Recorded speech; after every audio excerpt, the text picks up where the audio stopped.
Nabi Muhammad belum minta, diberi oleh Allah. Karena itu ketika dilempar bukan hanya dengan kata-kata. Penduduk Taif melemparnya dengan batu, lempar dengan kemarahan, lempar dengan segala hal. Apa kata Nabi? Karena alam nashrah laka sadrak, kata Nabi, ya Rabb. Ketika dua malaikat penjaga bukit mengatakan, angkat tanganmu Muhammad, mud yadaika ilas sama, angkat tanganmu ke langit dan mohonkan kepada Allah supaya kami angkat gunung Taif untuk menghimpit mereka yang tidak punya sopan santun itu. Murka malaikat. Bagaimana Rasulnya dilempar dengan batu, berdarah menetes, bentengnya Zaid bin Thabit luar biasa, tidak mampu menghalanginya. Apa yang terjadi? Nabi, alam nashrah laka sadrak. Kalimat mulia mengalir di lisannya. La, mohon jangan lakukan itu. Fa innahum qaumun la ya'lamun. Mereka hanya belum mengetahui saja. Saya bermohon kepada Allah, kelak di bumi Taif ini akan nampak laki-laki, perempuan, besar, kecil, tua, muda yang akan mengatakan beriman kepada Allah dan Rasulnya.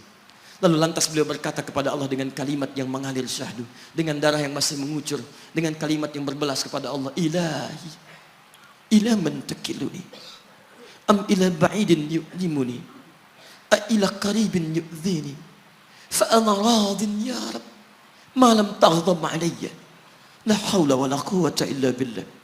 Ilahi, duhai Allah, ila man takiluni, setelah dari sini yang saya dilempari, saya dihujat, kemana lagi engkau akan antarkan saya? A'ila qaribin yu'zini, apakah ke tempat yang dekat dari sini dan saya akan disakiti lagi? Am ila ba'idin yu'limuni, atau tempatnya masih jauh yang harus saya tempuh, tapi di tempat itu saya akan dihinakan lagi. Ana radin, saya ridha ya Allah, malam taghdab alayya, sepanjang engkau yang tidak murka kepada saya. Alam nashrah laka sadrak. Manusia melempari, radin. Manusia menghujat, radin. Malam taghdab alayya, sepanjang engkau tidak murka kepada saya. Muhammad sallallahu alaihi wasallam. Musa berkata, wa yassir li amri, ringankan urusanku. Muhammad sallallahu alaihi wasallam dengan segala kemuliaannya turun ayat, wa nuyassiruka lil yusra. Wa nuyassiruka lil yusra. Karena itu Nabi Rasul dulu mukjizat tampak di depan mata. Ada yang menghidupkan orang mati dengan menyebut kalimat Allah biiznillah, biiznillah. Sampai maaf teman-teman sekalian, mukjizatnya ada, Rasulnya ada, di hadapannya Allah mau dicari dan dibunuh juga. Muhammad sallallahu alaihi wasallam, wa nuyassiruka lil yusra. Tidak banyak mukjizat seperti nabi-nabi dahulu, dengan turunnya satu mukjizat beriman kepada beliau sallallahu alaihi wasallam, bahkan nyaris orang-orang yang tidak pernah melihatnya. Lihat umat masa lalu. Kaumnya Musa, Musanya kelihatan. Mukjizatnya bagus, tongkat dilempar jadi ular, tongkat dipukulkan ke batu keluar 12 mata air. Quran surah kedua ayat ke-60. Apa yang terjadi? Umatnya masih belum mau beriman juga. Nabi Isa alaihissalam masih kelihatan, orangnya ada, nabinya ada, mukjizatnya ada, rasulnya ada, libat luar biasa, mukjizatnya luar biasa, istimewa. Tapi apa yang terjadi? Dicari-cari nabinya mau dibunuh, belum beriman juga. Muhammad sallallahu alaihi wasallam spesial. Perhatikan. Kalau orangnya kelihatan Anda yakin, Anda beriman, itu wajar.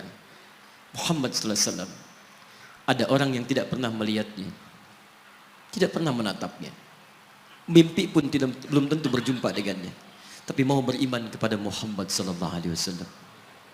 Antum pernah melihat Nabi sallallahu alaihi wasallam? Berjumpa dengan Nabi sallallahu alaihi wasallam? Maka beruntunglah antum, karena orang-orang yang beriman kepada Nabi sallallahu alaihi wasallam tanpa pernah melihatnya, itulah orang disebut oleh Nabi sallallahu alaihi wasallam sangat dirindukan oleh beliau. Satu kali beliau duduk dengan para sahabatnya mengatakan, ana mushtaqun bi ikhwani, saya sekarang sedang merindukan saudara-saudara saya. Kata sahabatnya, alasna ikhwanak ya Rasulullah, bukankah kami saudara-saudaramu? Kata Nabi, bal antum ashabi, kalian itu bukan saudara-saudaraku, kalian sahabat-sahabatku. Ikhwani humul ladzina lam yarawni walakinnahum yu'minuna bi, saudara-saudaraku itu adalah orang-orang yang tidak pernah melihatku, tapi mereka mau beriman kepadaku. Jadi kalau Nabi saja merindukan antum, kenapa antum tidak merindukannya? Kalau Nabi menantikan kita di surga, kenapa kita tidak menjemput penantian itu? Karena itulah Muhammad sallallahu alaihi wasallam akan menjemput umatnya di surga dan tidak melangkahkan kaki ke dalamnya sebelum berkumpul umatnya dibimbing beliau oleh sallallahu alaihi wasallam ke surga. Allahumma salli wa sallim wa barik alaihi. Allahumma salli wa sallim wa barik alaihi. Allahumma salli wa sallim wa barik alaihi.